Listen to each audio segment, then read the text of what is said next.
বলতো যে আমাকে প্রকৃত মানুষ হতে হলে আগে আমাকে শিক্ষা করতে হবে কি কোরআন কারীম। দুনিয়ার तमाम শিক্ষায় আপনি যদি শিক্ষিত হন, কোরআনের জ্ঞানের শিক্ষায় যদি আপনি শিক্ষিত না হন, আপনার तमाम দুনিয়ার শিক্ষা সব মিশে যাবে। একমাত্র কোরআনের শিক্ষায় এমন শিক্ষা যে শিক্ষায় শিক্ষিত হলে দুনিয়াতেও আপনার ফায়দা, আখিরাতেও সেই শিক্ষার জ্ঞান চলে।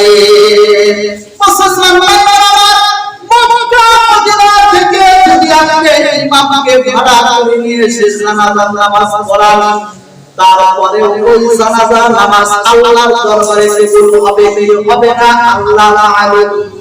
তবে আপনার সন্তান যদি আপনাকে সামনে নিয়ে নামাজে দাঁড়ায় বলে আল্লাহুম্মা মাগফির লিহাইনা ওয়া মাইয়িতিনা ওয়া শাহিদিনা, আল্লাহ রাব্বুল আলামিন সঙ্গে সঙ্গে ডাকে বলে এ বান্দা তোমার বাবার দুনিয়া থেকে ত্যাগ করার সাথে সাথে আমি আল্লাহ রাব্বুল আলামিন তোমার বাবাকে মাফ করে দিয়েছি।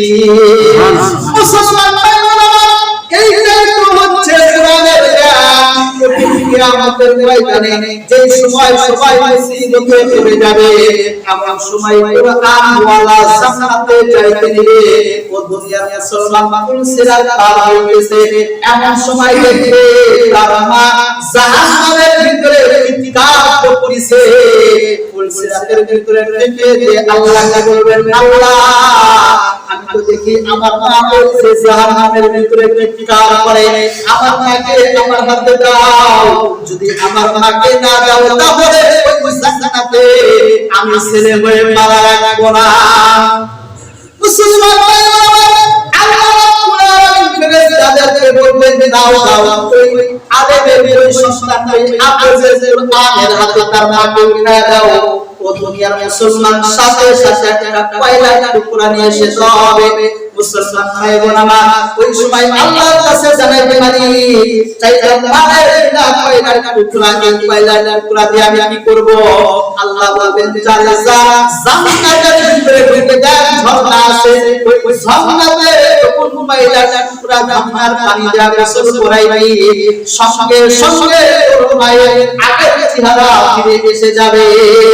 মুসলমান ভাইরা, যেই সময় জান্নাতের ঝর্ণা দিয়ে ধোয়া হবে, এমন সময় মায়ের চেহারা ফিরে যাবে, মাকে নিয়ে জান্নাতে যাইতে দিবে, মা বলবে বাবা রে এত কষ্ট করে তোরে লেখাপড়া পড়াইছি, সূরা আল বানাইছি, হাফেজে কোরআন বানাইছি, তোরে এত কষ্ট করে লেখাপড়া পড়াইছিলাম, আজকে আমাকে দিয়ে তুই জান্নাতে যাস, তোর বাবা যে তোরে কষ্ট করে তোর নিয়ে টাকা দিয়েছে, তোর বাবা যে তোরে কষ্ট করে তোরে খাওয়াইছে, তোরে লালন পালন করেছে, আজকে তোর বাবারে কেমনে রাইখা তুই আমার নিয়ে জান্নাতে যাস। মুসলমান ভাইরা, এমন সময় ডাকতে বলতে পারি আমার বাবারে দেখে আমি চাই আমার বাবারে ছাড়া আমি জান্নাতে যাব না।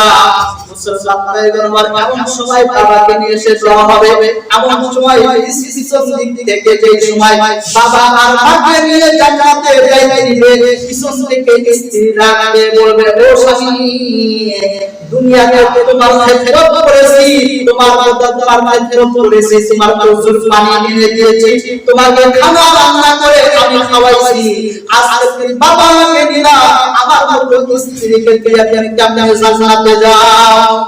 মুসলমান ভাইরা আমার, স্ত্রীকে জান্নাতে নিবে, জান্নাতে দেওয়ার পরে স্ত্রী ডাকে বলবে স্বামী গো তুমি তোমার বাবাকে জান্নাতে নিলা, কিন্তু যারা আমাকে লালন পালন করেছে আমার বাবাকে তো তুমি জান্নাতে নিলা না।